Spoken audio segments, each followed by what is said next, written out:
Right, what we're going to look at now is the quick release skewer, which is made up of the quick release skewer with the cam handle and 2 springs and an adjuster nut. Assembles up like that and it goes through the middle of your wheel. Goes in this orientation like this. Then put the spring with the small side to the hub and the adjuster nut, and then we're going to put the wheel into the forks of the bike.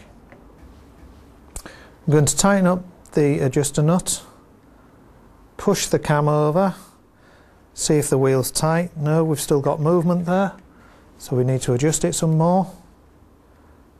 Tighten up the adjuster nut again, push the lever over. Should be a firm resistance. Wheel locked over, and that's the wheel in. When you undo the quick release, you'll see a small gap appears on each side of the cone lock nuts, and then we lock it over and the wheel's held secure.